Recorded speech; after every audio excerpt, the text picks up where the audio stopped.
La manera de transmitir cultura, la inmensa mayoría de las veces, es a través de contar historias, ¿no? De ahí el título también de este seminario. Hemos contado historias desde las pinturas rupestres, cuando el papá le contaba al hijo cómo cazaba el mamut, hasta cómo se hacía de tradición oral, cómo lo hacían los juglares, cómo se hizo con la imprenta. Hoy día es una cultura audiovisual. Y por eso, gran parte de las ponencias que se han tratado en este seminario han hablado de eso. Y de eso es lo que queremos hablar un poquito nosotros ahora. Esa cultura audiovisual cuenta historias, y la mayoría de las historias que se cuentan son ficciones.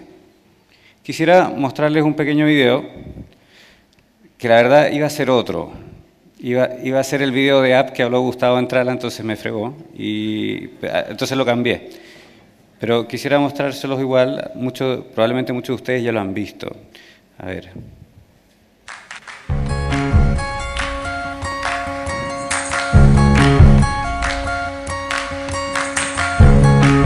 Mary was really scared when the angel came to her. There was one main angel called Gabriel. He was just a boy angel. She had wings and she was all white. The angel said, "You're gonna have a special baby." And it was God's son. She was quite excited. A bit scared. And she was like, "Oh my gosh, I'm gonna have the Son of God." And then she was like, "I can't, I'm not married and stuff." Joseph, he was a builder. Mary told Joseph that she was having a baby called Jesus and it was God's son. And he's like, "What?" Then Joseph saw the angel in a dream. I think Joseph was really scared. And then they went to Bethlehem. On a donkey. It'd be quite hot. She had a baby in her tummy and she would have been really heavy. She said, "Can we stop anywhere with these houses?"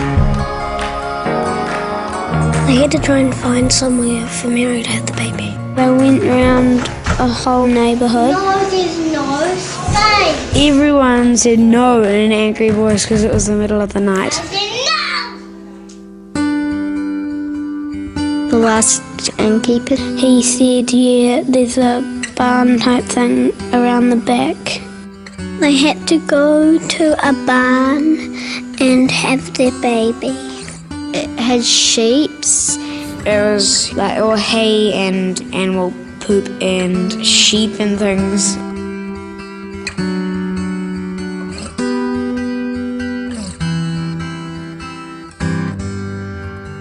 Mary put baby Jesus in one of those troughs.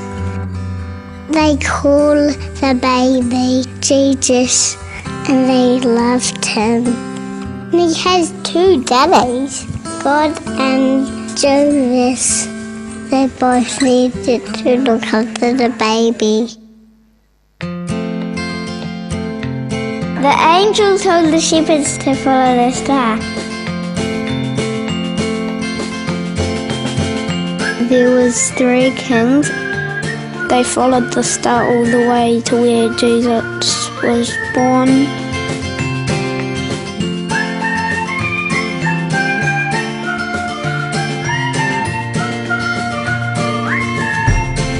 When they get to this table, they give them Jesus the presents. And then they got some angels as visitors too. And then there was a giant star. Everyone was there. Then there was a party.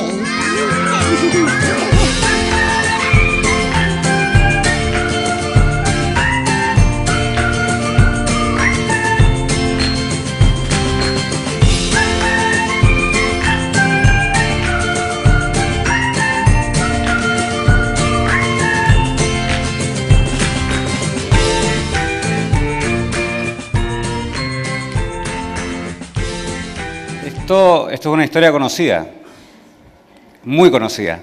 Y la gracia es que está hecho por personas que son parte de una parroquia cristiana anglicana en Nueva Zelanda. que querían contar una historia, adaptar la historia de Navidad para la gente misma de la parroquia. Entonces, ¿qué decidieron? Bueno, ¿cómo la contarían? Escuchemos cómo la cuentan los niños. Y así lo hicieron. Los niños contaron la historia, ellos lo grabaron y según eso después hicieron las filmaciones. Esto lo pusieron después en YouTube y ha tenido, entre sumas, más de 2 millones de visitas. Una historia que ellos grabaron, ellos compusieron la música, los actores son los niños, algo muy simple que partió de una pequeña parroquia y es una historia que es universal y como fue tratada se convirtió también en una historia global. Ese es el poder y está basado en algo que pasó de verdad. Entonces la primera pregunta que me gustaría aquí hacer a los panelistas es sobre la adaptación. Porque seguramente todos ustedes tienen en su trabajo o en los lugares donde desarrollan su trabajo profesional, si es en comunicación de iglesia o donde estén, alguna buena historia que contar, pero tienen que hacer una adaptación de ella. Entonces, Nicolás, como acabas de llegar, vas a disparar tú los fuegos, lo siento. ¿Cómo harías tú, explicándole a esta audiencia, cómo pueden hacer una buena adaptación? Difícil pregunta. Bueno. Buenas tardes. Mira, yo creo que es muy difícil narrar algo que uno no conoce.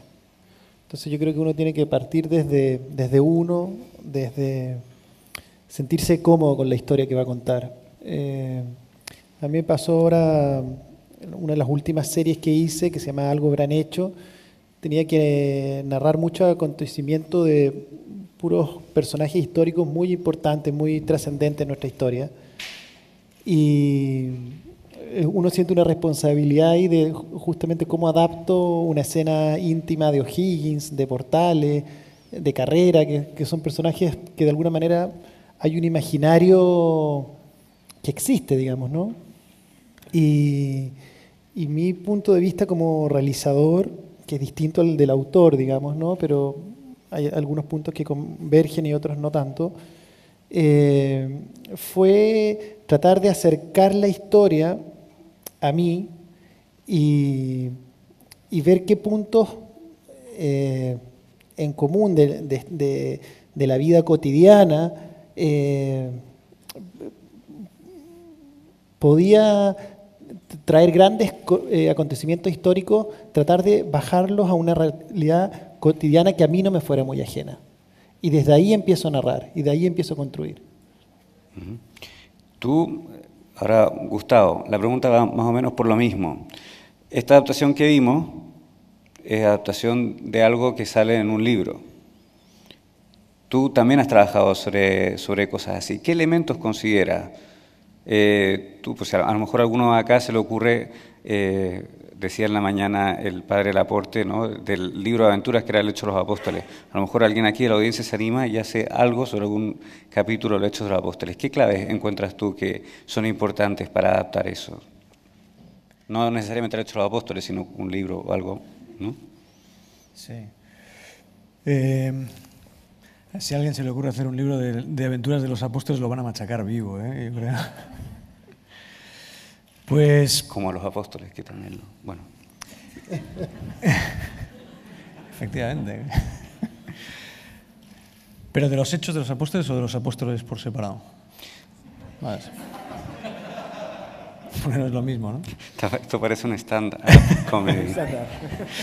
Complementando un poco lo que estabas diciendo, y yendo muy en esa línea, yo añadiría el material al que te vas a enfrentar para adaptar, ya sea para escribir un libro, para hacer una presentación o similares, tiene que ser algo que te apasione, que te vuelva loco, de verdad, porque después el tiempo que tú vas a tener que dedicar a ese tema y la cantidad de veces que vas a tener que responder por ese tema, si no sabes demostrar la pasión que desde el origen creías que tendrías en ese material, se perderá por el camino o terminará no llegando a ser lo que habías soñado, ¿no? Entonces, antes de dar ese paso, tienes que estar convencido de que es algo que te apasiona, que no es flor de un día, sino que vas a ser capaz de vivir con ella durante 2 o 3 años, si es necesario, como en el caso de las películas, toda una vida o las 10, 15 presentaciones que te corresponde hacer, ¿no? Bien. José María, imaginemos que aquí hay personas que quieren animar, son en su mayoría jóvenes, pero que quieren animar a otros jóvenes a que realicen producciones. Tú varias de estas cosas ya lo tocaste en tu presentación. Tú trabajas mucho con formatos televisivos, formatos que se repiten en distintos países. ¿Qué importancia le das tú a la esencia de las cosas, la esencia de un formato, la esencia de un programa, la esencia de una ficción? En el fondo, ¿cuál es el mínimo común múltiplo del cual tú partirías para negociar un formato según el contenido? Bueno, eso va unido, Paco, a la pregunta. Yo añadiría, por supuesto, estando absolutamente de acuerdo de lo que planteaban, que al final la adaptación consiste en identificar la esencia de lo que voy a adaptar. Luego, la estética o cómo lo adapte, hay una manera u otra. Es decir, pues si soy capaz de entender la esencia de la adaptación, sobre eso puedo construir luego adaptaciones distintas, pero con la esencia es lo que no varía nunca. La esencia en un formato, yo creo que precisamente va unido al concepto o la palabra de formato. El formato es porque compro algo o porque tengo algo que está formateado. Por lo tanto, si es un programa de entretenimiento, es porque existe una mecánica que se ha probado, que se ha testado, que se ha ya producido, que se ha hecho en un país, y eso funciona, y funciona porque se han hecho muchas pruebas y te lleva a que existe un vademecum que establece cómo se tiene que producir un game show determinado. Entonces, la ruleta de la fortuna, que no sé si se produce en Chile, pues se produce exactamente igual en los 120 países del mundo donde se produce, porque está probado, funciona y está testado. En cuanto a los formatos más de ficción, son más abiertos. Lo que yo creo que se define ahí son los géneros según si es comedia, drama, dramedia u otro.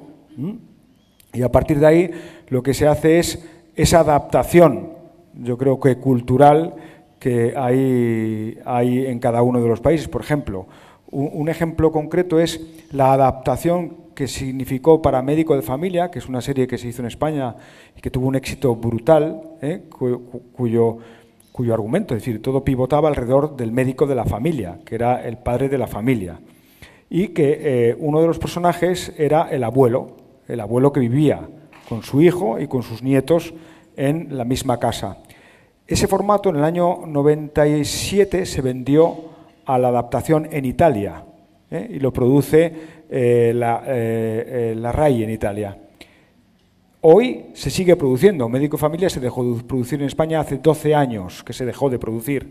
En cambio, ese se sigue produciendo y el eje en el cual pivota toda la historia, en lugar del padre de familia, que es el médico de familia, pivota sobre el abuelo, que es el que lidera, en este caso, esa familia en Italia, bueno, pues porque quizá sea un actor más conocido, porque tenga un peso más relevante, y eso es lo que se hace en cuanto a adaptación en cada uno de sus países. Muy bien. Todos ustedes los tres tienen hijos, y yo también. Algo que pasa muy comúnmente cuando los hijos son pequeños, que si hay una película que les gusta, la pueden ver 1, 2, 3, 10, 70, 100 veces, y no se van a cansar de verla.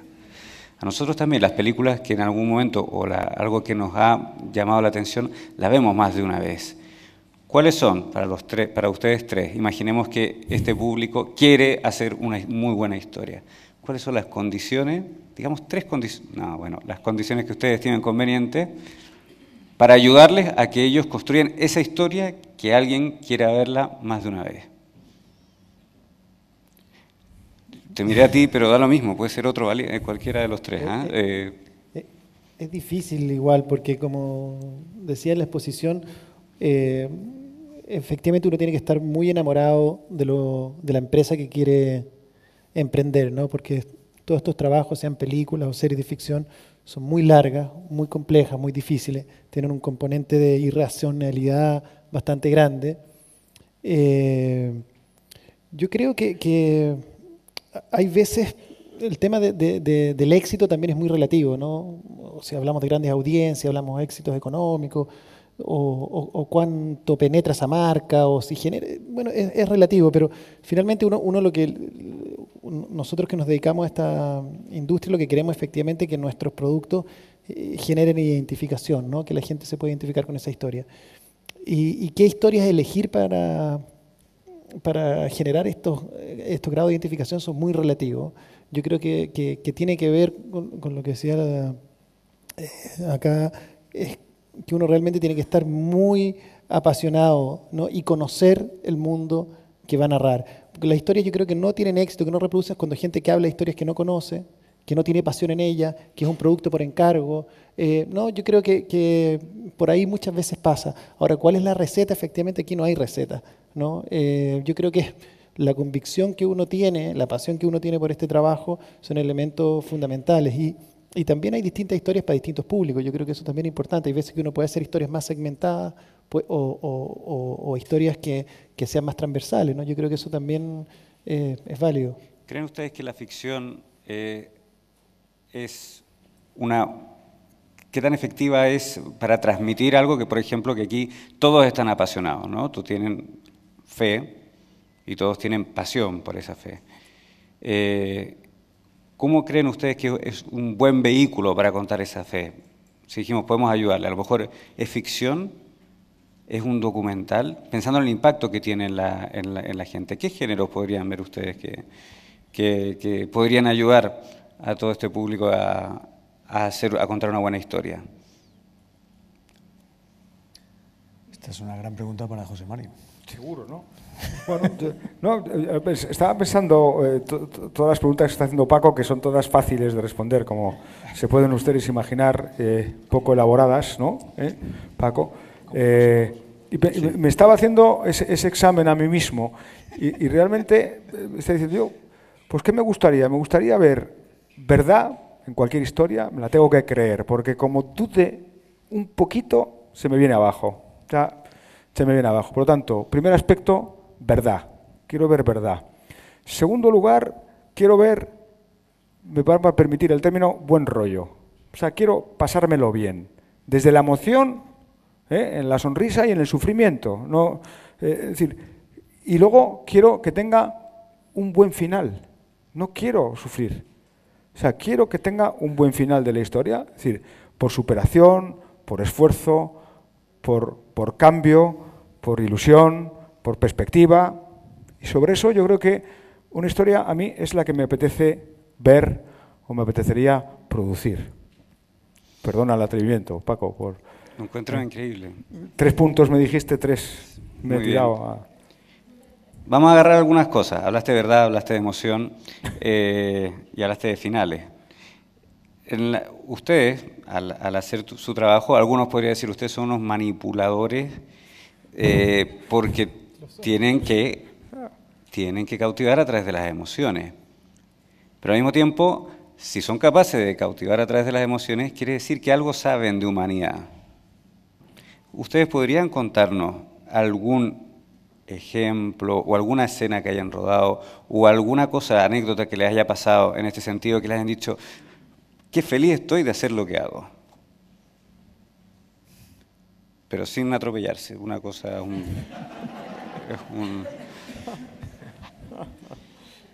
¿No tienen ninguna anécdota que piensen que lo hace felices con su trabajo? Yo voy a contar una anécdota, venga. Iba a decir, sí. Iba a decir, sobre todo porque a mí se me da mejor hablar de finales por la ausencia de principios. ¿Entiendes?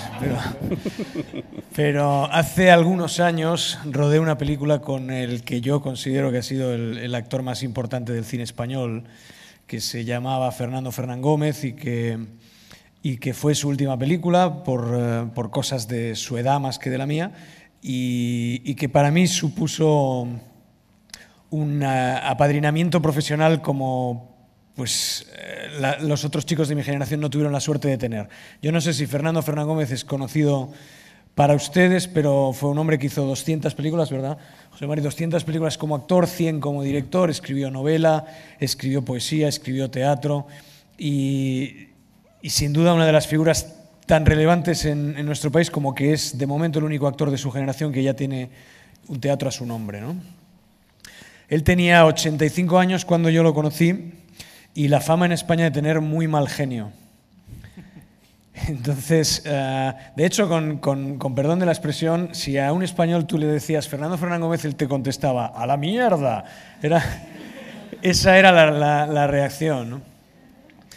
Entonces, cada vez que... La realidad es muy distinta porque yo cuando empecé a trabajar con él me di cuenta de que ese era un personaje que él se había creado como de puertas para afuera y que en realidad tenía un gran sentido del humor, ¿no? Pero cada vez que yo intentaba dirigirle en alguna dirección en la película, él siempre me estaba esperando como para ver qué me comentaba de manera que me dejara en evidencia delante del equipo, ¿no?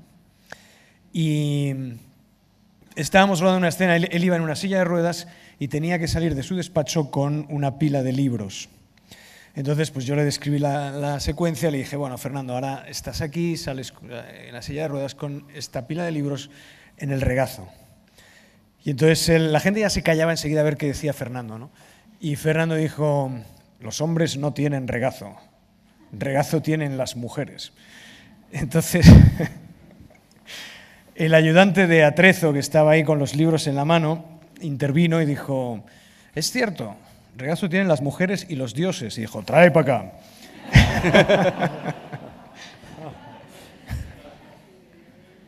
Qué bueno. Y eso te hizo muy feliz. Muy feliz, sí. Qué bueno. No sé si ustedes quieren añadir algo o hago otra pregunta. No, a mí, por ejemplo, me gustaban mucho programas de sorpresa, de emoción, pero no son ficción, son realidad.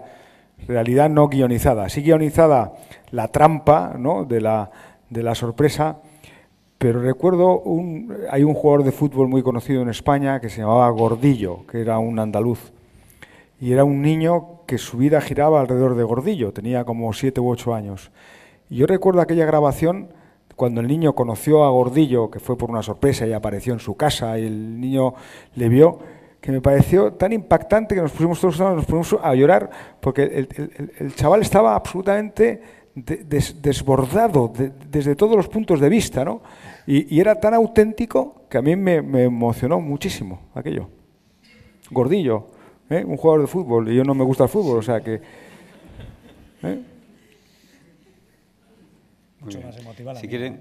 ¿Ah? Bueno. Mucho más emotiva mi anécdota. Y luego reprocho a Gustavo porque su última película, que a mí me parece una joya, ya se lo dije antes, mi hija pequeña, tengo una hija de 18 años, que nos pusimos, le dije, tienes que ver esta película que la ha dirigido un amigo mío. Y nos pusimos los dos a verla, ¿no? Mi pobre hija empezó a llorar en el minuto 2 y dejó de llorar cuando acabó la película 2 horas después, ¿no? Entonces, cada vez que veo a Gustavo digo, tú has hecho a mi hija llorar sin parar ininterrumpidamente, con lo cual le has transmitido la auténtica emoción, ¿eh? O sea que también, yo lloré viendo a mi hija llorar viendo la película de Gustavo, ¿eh? Que era una comedia. Nicolás, a ver, tú, el drama, por definición, es personaje en conflicto. Tú has trabajado para televisión, que requiere de emociones más inmediatas que el cine. Has trabajado con personajes muy complejos, personajes históricos, con los cuales hacer biografías es algo muy complicado, ¿no?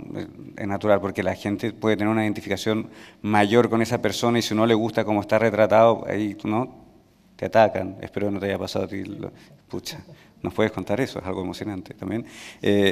Cárcel de mujeres y los archivos del cardenal. En los archivos del cardenal hay un personaje que es un agente de la DINA, corrígeme si...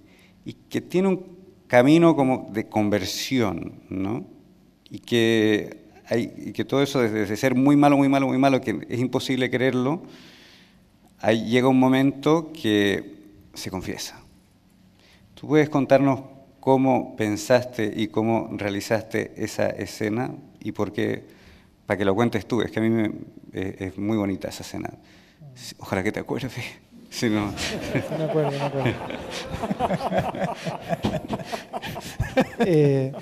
Es curioso, en general, me ha pasado en bastantes series que he hecho que ciertas escenas que no estaban escritas son las que la gente más recuerda. Es curioso. Nosotros teníamos a un torturador escondido en la casa de de un sacerdote. Y yo imaginé, todos los personajes están basados en personajes reales, pero nosotros los ficcionábamos. Estando ahí solos, en un momento muy complejo, con un personaje que tenía guardadas crímenes muy atroces.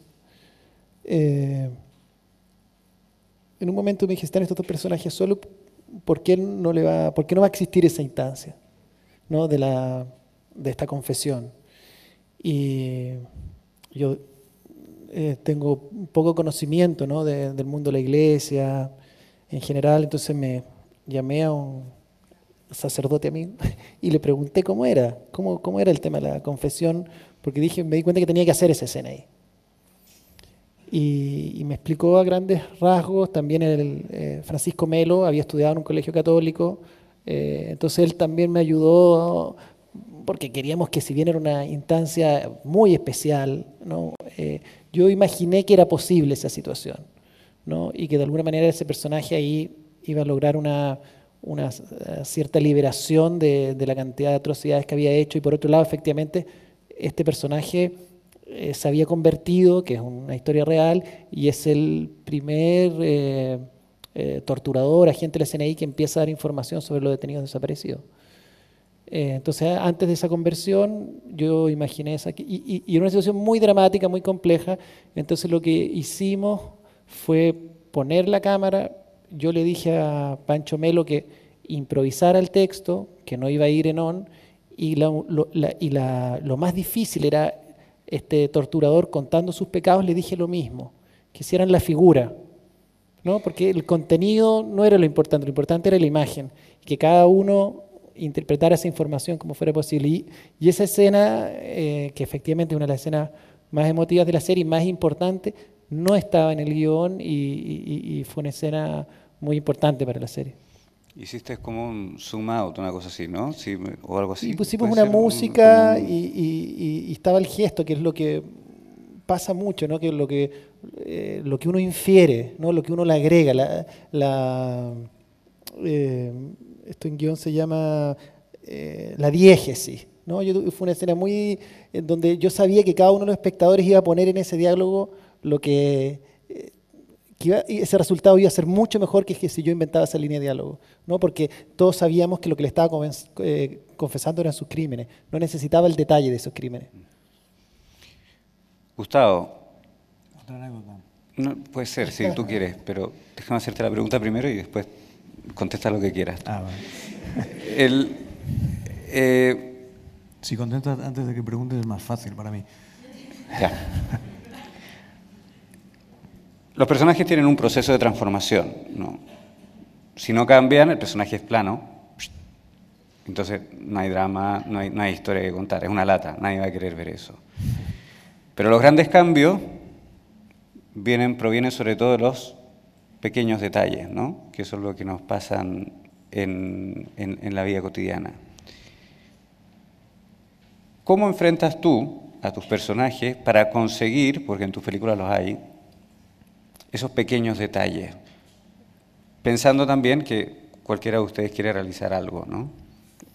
En todo sentido, ¿eh? Te ayudo, ¿no? No es solo en el desarrollo del personaje, sino también el pequeño detalle en el aspecto estético, en el aspecto, no sé, del uso de la cámara. Bueno, en lo que se refiere a los actores, bueno, puedo explicar la última película que he hecho. Trataba de la historia de una familia, lo he contado esta mañana, y los niños, trabajar con niños siempre es complicado. En Inglaterra, para que os hagáis una idea, Scotland Yard, y esto no me lo estoy inventando, como siempre digo cosas que no son verdad, pues va a parecer que todo es mentira, pero esto es totalmente cierto. Scotland Yard me investigó a mí para ver si tenía un historial delictivo contra infantes, ¿no? Contra, pues, de pederastia o de lo que fuera, para poder permitir que yo dirigiera a niños, trabajara con niños en Inglaterra, ¿no? Es un tema complicado. Entonces, y ellos tienen respetar un horario escolar. En España es igual, ¿verdad? En Chile también. Con lo cual, cuando trabajas con niños tienes muchas menos horas de las que te gustaría. Y mi objetivo consistía en formar una familia de padre, madre, hermana pequeña y hermano mayor en el espacio de tiempo que me habían dejado, que era muy poco. Entonces, se me ocurrió una idea. Pensé, ¿por qué no hacemos un fin de semana en Londres? Que vengan los niños con sus padres, los actores están aquí, yo también, y en algún momento seré capaz de dejar que los que van a hacer de familia, es decir, los 2 actores mayores y los 2 actores niños, estén solos. Y yo cogí a Ben Chaplin, que era el que iba a hacer de padre, y me compinché con él y le dije, oye, ¿por qué no? Y cuando llegue este momento, pues intentas el arropar como pater familias. Esta música he pedido que la pongan para ir dando un toque más emotivo a la historia. Le dije, compínchate conmigo y te los llevas pues a una feria, a lo que sea, ¿no? A hacer un plan así. Y conseguimos una tarde de los 2 días que estuvimos, pero eso marcó la diferencia, porque después, cuando empezamos a rodar, los niños habían perdido la vergüenza, habían perdido esa separación que a veces tienen hasta que te conocen, ¿no? ¿Cuántas veces habéis llegado de invitados a una casa y el niño, pues, el hijo de Paco, por ejemplo, las hijas de Paco, pues tienen un periodo de tiempo en el que os están estudiando, ¿no? Todavía no han roto la barrera. Pero de repente la barrera se rompe y ya juegan contigo, te cuentan su vida, ya eres un amigo más, ya estás incluido, ¿no? Y ahí conseguimos eso, se rompieron las barreras y cuando entramos a rodar la película había una relación mucho más cercana. Y en alguna secuencia, haciendo referencia a la cámara, es verdad que por ser niños y por intentar sacar la espontaneidad, pues yo lo que hice fue rodar con 2 cámaras y rodarlo todo. No sé si sabéis que en cine normalmente vas rodando por trocitos y después pues haces lo que se llama el montaje, ¿no? Entonces yo lo que en alguna secuencia hice es rodar desde el principio hasta el final en todas las tomas. Es decir, toma 1, desde el principio hasta el final. Vamos con el plano 2, desde el principio hasta el final. Y bueno, es gastar mucho negativo, pero también ayudó a sacar pequeños detalles que a lo mejor, si se los exiges en el momento, no te los dan por timidez, porque no son profesionales o sin más, por cansancio. Lo que sea. ¿Ha valido o no? Yo creo que sí, ¿no? Sí. No contestó nadie. Totalmente mentira todo, ¿eh? Sí. Se nota que no hubo una guía antes de este panel. Esto es parte de la improvisación, que es muy bonito. José Mari, empresario. Has trabajado en la industria del entretenimiento, que es absolutamente complejísima. Los resultados son inesperados, hay muchos elementos que te pueden llevar de un éxito a un fracaso rotundo. Como estamos aquí en el afán de animar a la gente que haga este tipo de cosas, que participe en este tipo de cosas, que entienda un poco más este tipo de cosas, en tu experiencia personal, la capacidad de cometer errores y superarlos. Si tú tuvieras que decirles, como animarles a que hay que equivocarse. Uno puede equivocarse mucho en esta industria, uno puede equivocarse mucho a la hora de contar historia. ¿Cuál ha sido tu experiencia? Bueno, es decir, uno con un cliente que es una televisión se puede equivocar poco, relativamente poco, y luego depende de en qué momento te equivoques, también es distinto. No es lo mismo equivocarse haciendo un programa de ficción, una serie, donde son muchos capítulos, mucho dinero y mucha responsabilidad, que equivocarte en hacer un documental que te han encargado para un día concreto. Por lo tanto, el error tiene diferentes tamaños y diferentes consecuencias, ¿no? En cualquier caso, lo que yo llamo el formato de la felicidad lo da la audiencia, y eso es una satisfacción que genera pues un placer inmenso en cuanto a la capacidad de volver a hacer cosas, porque yo creo que es como todo, ¿no? El éxito llama al éxito, bueno, pues porque se genera un ambiente de positivismo, de hacer, que automáticamente va realimentando esos equipos o esa forma, intervienen en una producción 80 personas, esas 80 personas disfrutan con la misma intensidad de ese éxito, ese éxito, bueno, pues esa forma de hacer llama a otra cosa, y se va generando ese clima que siempre es positivo. El fracaso también, pero lo que pasa es que yo creo que cada vez en la televisión o en el mundo de la tele se tiende a echar la culpa a muchos, ¿no? Porque intervienen muchos, intervienen desde el que dice lo que hay que hacer, el que lo hace de una manera distinta al que te ha dicho, el que programa una hora o un día distinto, que empieza antes o empieza después, el que mete el corte de publicidad transcurrido una trama en lugar de transcurrida otra.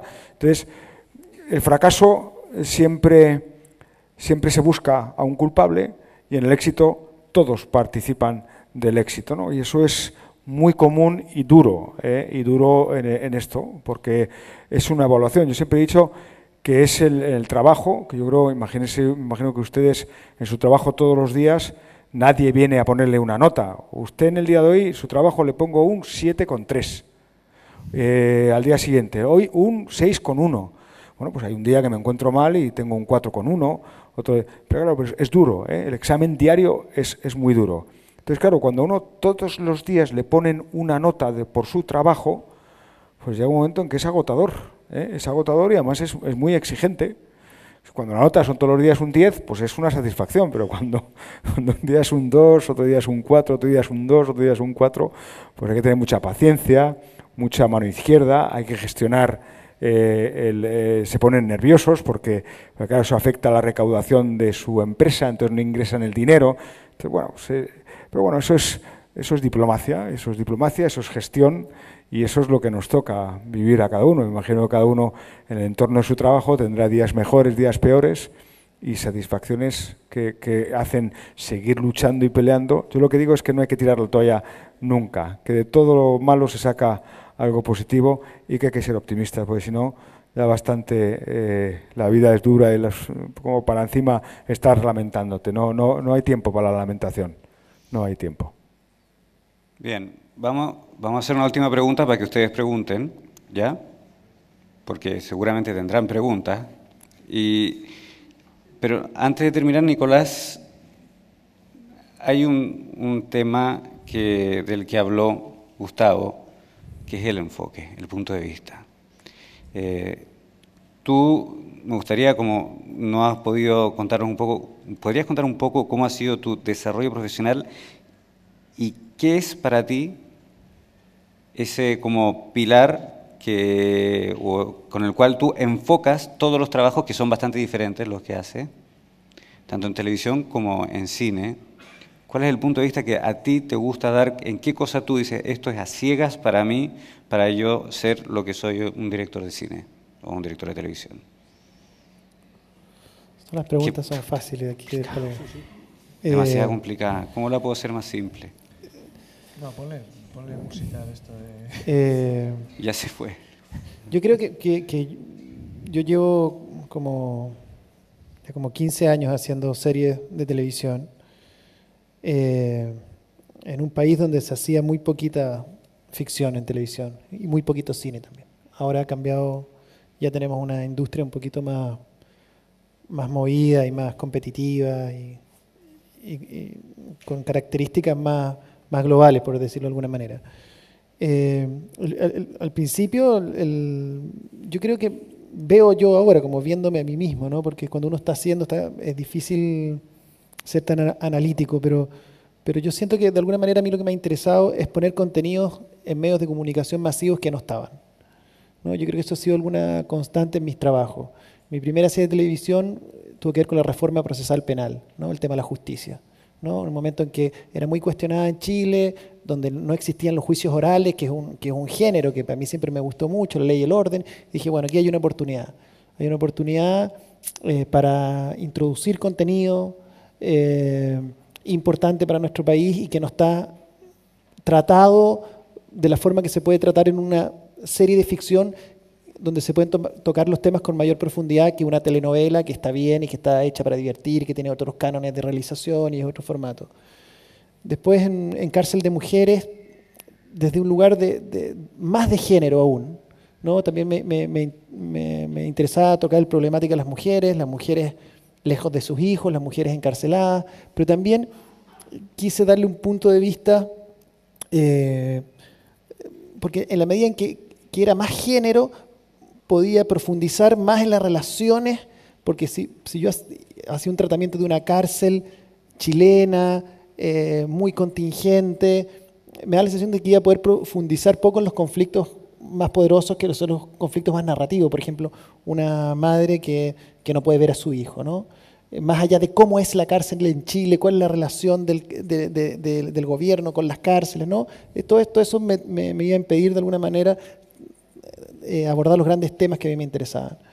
Y esa ha sido, de alguna manera, mi búsqueda en la televisión, bueno, con los archivos del Cardenal, lo mismo, que era un tema muy complejo, abordar el tema de la violación de los derechos humanos en una serie prime con actores de telenovela. Fue una gran apuesta en un país muy dividido políticamente, también con la iglesia cuestionada. Fue una serie muy arriesgada, pero yo creo que instaló temas de discusión. Ese era un gran objetivo y creo que se logró. Y con la última serie que hice, que fue El Reemplazante, caímos justo porque partimos 2 años antes haciéndola, que era la crisis de la educación en Chile, ¿no? Que hoy día es como el tema, ¿no? Y de alguna manera creo que durante muchos años nosotros no tuvimos la posibilidad de instalar temáticas interesantes que de alguna manera hicieran al público reflexionar sobre temas que estamos viendo en un montón de lugares, pero no en televisión masiva, ¿no? Porque se abordaban sobre todo en la telenovela, que era el gran mecanismo de ficción que teníamos, que su gran objetivo es entretener, no instalar temática. A veces lo hace también, sin quererlo, digamos. Eso es lo que podría decirte, que es lo que me inspira y de alguna manera me interesa provocar al espectador, que no esté indiferente, que las series, los contenidos que nosotros... Nos interesa esa ecuación entre producto masivo, porque la televisión es masiva, a nosotros nos exigen rating y mucho rating. Si vas a las 10 de la noche en cualquier lugar del mundo con una competencia altísima y con presupuestos para nuestra realidad bastante altos, te exigen mucha audiencia. Entonces esa combinación entre audiencia y contenido y temática, creo que con el equipo de gente que yo trabajo, que no trabajo solo, toda esta industria, como se decía acá, depende de mucha gente y es lo que he buscado en estos años. Muy bien, muchas gracias. ¿Hay alguien que tenga alguna pregunta que probablemente pueden ser mucho más interesantes que las que he hecho hasta ahora? Sí, seguro que sí. Pregúntale.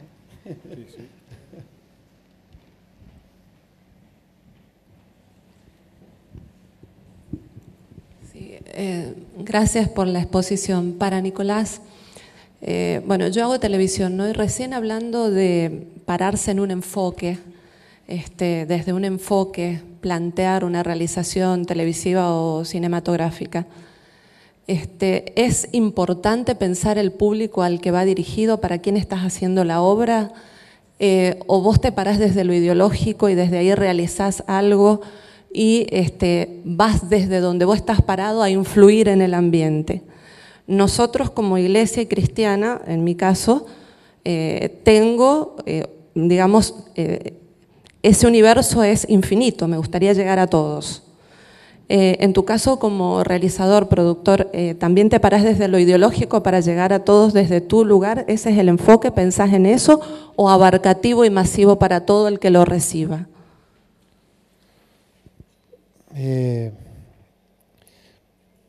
Yo, sin duda que siempre uno es consciente quién va a ver lo que uno está haciendo. Eso es inevitable. Yo creo que es importante tener un punto de vista, pero a mí no me interesa que mi ideología o mi punto de vista sean la que transmitan todos mis personajes. Y tampoco me interesa el discurso por el discurso, ¿no? La instrumentalización del contenido, por llamarlo de alguna manera.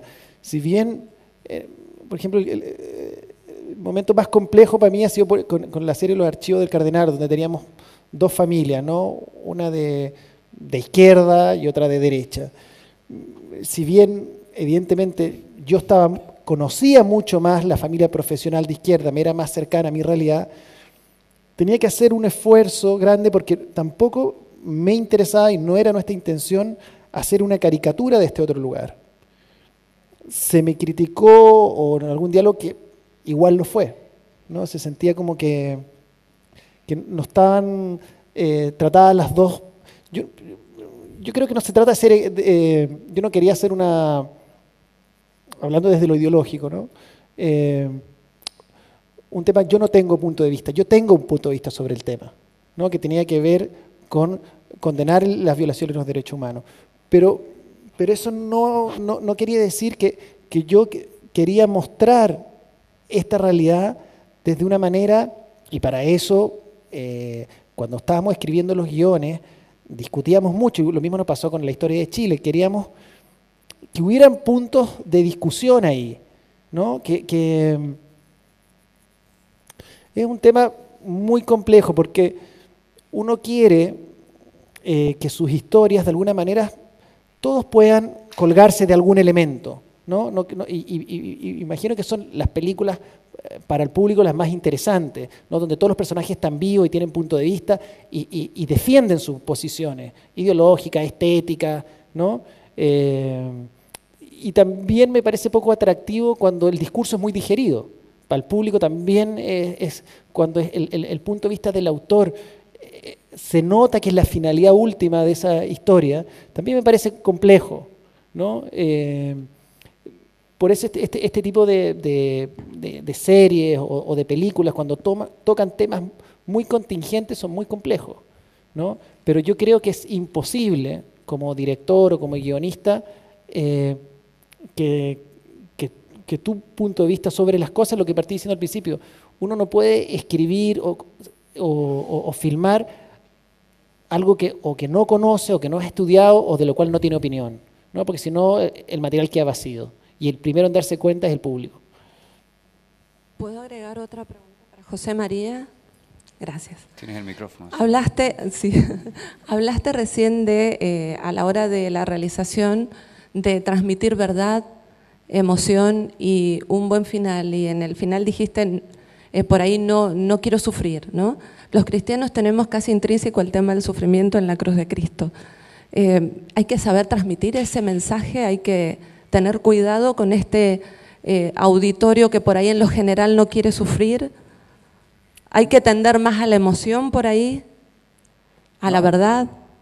Bueno, es decir, que yo también soy cristiano y mi vida no está basada en el sufrimiento, es decir, que eso también me apoyo mucho en los judíos. Los judíos son, como pueblo perseguido, por ejemplo, su vida sería espantosa. No hay cosa más bella y más bonita si yo he tenido la oportunidad de participar en una ceremonia judía donde hay auténtico festejo y auténtica celebración y fraternidad absoluta. O sea, no tiene nada que ver ese aspecto con el aspecto de los finales felices, pero hablo con una visión simplemente de espectador. Es decir, yo, un poco unido a lo que estabas planteando, me parece muy difícil separar una forma de pensar con una realización. Yo no soy director, yo siento auténtica admiración por los que son capaces de crear. O sea, yo les admiro a los dos, les admiro. He trabajado con muchos directores, pero en un plano completamente distinto, ¿no? Y me parece esa dificultad que señala Nicolás, realmente es difícil. Pero tiene que transmitir su impronta. Yo cuando planteo ese final, creo que lo que hay que plantear es debate, creo que lo que hay que plantear es reflexión, ¿no? Con ese tipo de puntos de vista, es decir, ni es blanco ni es negro, es decir, nadie somos capaces de juzgar a nadie. Desde luego, yo no me atrevo a juzgar ni a nada ni a nadie. Lo que sí me planteo es poner encima de la mesa debates, reflexiones sobre finales, sobre situaciones concretas en historias reales, que no juzgo, no juzgo, pero que permiten que pensemos como espectadores, que reflexionemos qué haría yo ante esa situación, o si me parece que esto está bien resuelto o está mal resuelto, o si tiene este enfoque o este otro. Bueno, no. Entonces lo miro desde esa perspectiva, no desde la perspectiva del sufrimiento, ¿no? Es tan trivial como el final feliz o el final triste. muchas veces en Hollywood es el gran debate, ¿no?, sobre si el final es un final artificial o es un happy end, ¿no? Y el final feliz, bueno, pues a mí me gusta salir del cine, bueno, cuando veo una película, pues un poquito más tranquilo.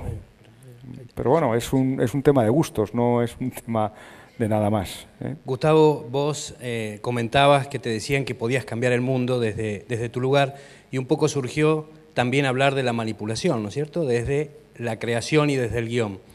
Hablaron de programas que también se han hecho en Argentina, como CQC o como Algo Habrán Hecho, y uno ve la carga ideológica y muchas veces, depende de donde uno se pone, es el resultado y lo que provoca en el receptor.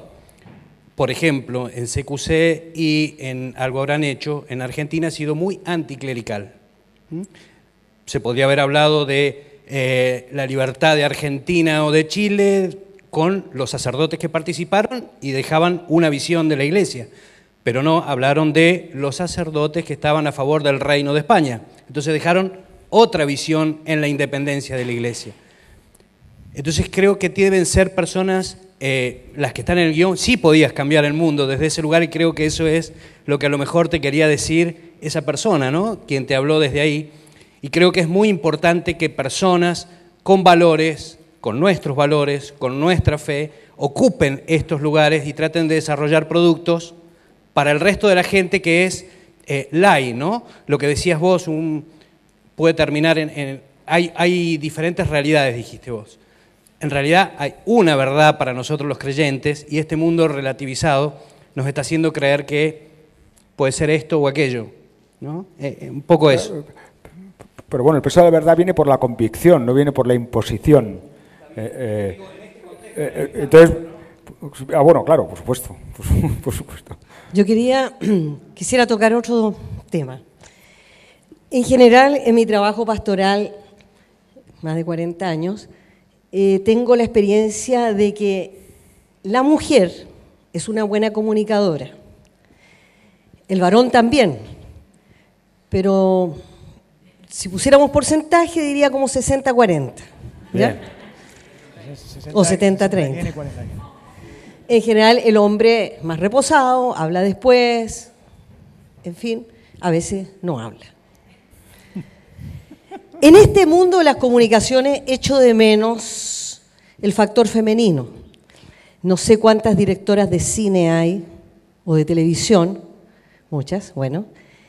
Quizás también entre los panelistas me habría gustado tener una mujer.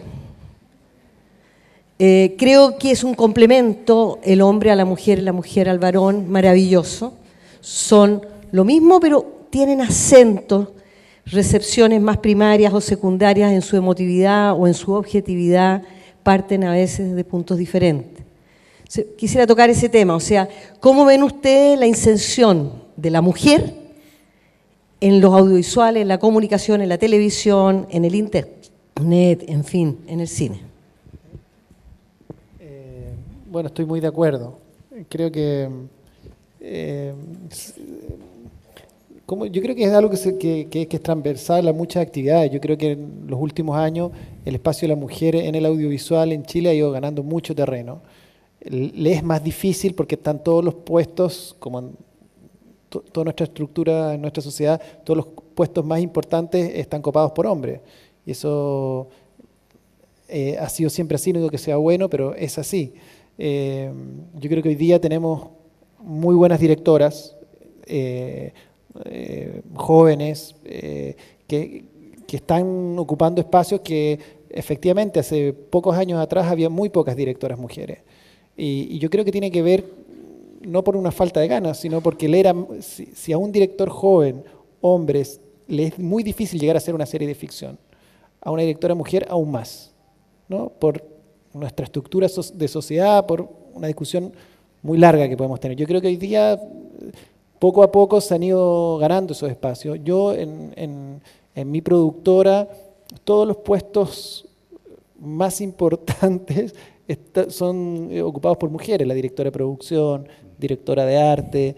O sea, en mi equipo de trabajo yo trabajo con más mujeres que con hombres, no por un tema de elección, sino porque finalmente son las personas que me parecen más idóneas para esos cargos. Efectivamente, pero en los en los cargos como de director ejecutivo, productor ejecutivo o de director es donde hay menos mujeres, ¿no? En esta industria. Pero está cambiando y hoy día les recomiendo vayan a ver una película muy buena que se llama De Jueves a Domingo, dirigida por una alumna acá de la Universidad Católica que se llama Dominga Sotomayor, que es una muy buena directora. Hola, ¿me escucha? Quería hacer dos preguntas a Nicolás. ¿Dónde estás? Acá estoy. Bueno, lo primero, quiero aprovechar la instancia para felicitarte por Bahía Azul, que creo que es una muy buena película, una de las pocas películas chilenas que transmiten muchas sensaciones. Y personalmente creo que no tiene la valoración que puede tener la película. Así que quiero felicitarte por eso. Muchas gracias. Y aquí están las dos preguntas. Uno, ¿cuál crees tú que fue como tu crecimiento personal y profesional después de hacer los archivos del Cardenal? Porque uno cada vez que crea algo tiene un crecimiento y uno se queda con algo de cada obra que uno tiene. Entonces quería saber con qué te quedaste de los archivos del Cardenal y por qué crees que, por ejemplo, una muy buena película como Bahía Azul no logra un impacto mayor en la gente, como si lo logran otras películas, no sé, sin desmerecer, pero no sé, Stefan versus Kramer logra, no sé, que miles de personas lo vayan a ver, no teniendo la calidad de la película que tú hiciste, Bahía Azul, desde mi humilde punto de vista. Te respondo la segunda pregunta primero. Bahía Azul es una película muy, muy intimista. Para mí fue una película que era como reencantarme. Yo bastantes años lejos del cine, haciendo series de ficción, y fue una película que demoré como 4 años en hacer. La hice de forma muy amateur, con 10 personas, la grabé con mi familia. Una película muy intimista y que tenía muy pocas pretensiones, ¿no? De hecho, la terminé el año pasado. Como tú dices, quería hacer una película muy lejos de la industria porque vivo muy insertado en la industria. Y la industria de la televisión es una industria muy agresiva, muy compleja, y necesitaba reencantarme de alguna manera con el audiovisual. Y eso fue Bahía Azul y, bueno, me encanta que te haya encantado. Y en relación a los archivos del Cardenal, sin duda para mí fue un antes y un después en mi carrera.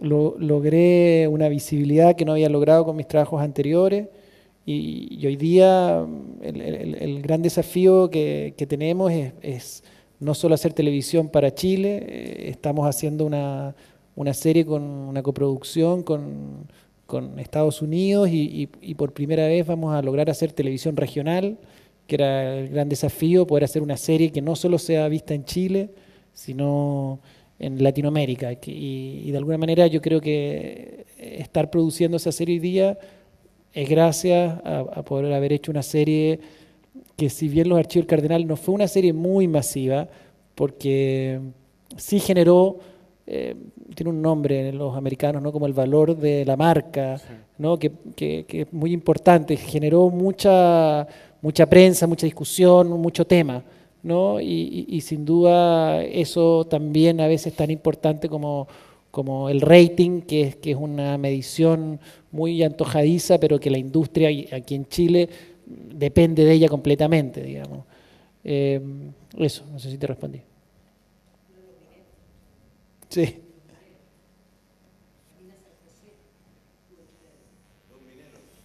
Sí.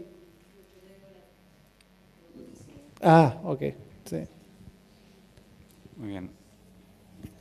Si no hay ninguna otra pregunta, hay una y va a ser la última. Muchas gracias y de ahí vamos a irnos al café. Con respecto a lo mismo que tú hablaste mucho, o sea, ustedes han hablado mucho del rating, del éxito. Mi curiosidad es saber, en el momento que ustedes se enfrentan a los directivos de los medios, ¿qué argumentación dan para persuadirlos que inviertan en un producto de calidad? Porque muchas veces aquí en Chile se cae en la tentación de producciones de bajo costo y que tengan alto rating. Porque muchas veces de repente el morbo, el hedonismo, la sensualidad, rápidamente es fácil que aumente el rating. ¿Cómo lo hacen? Bueno,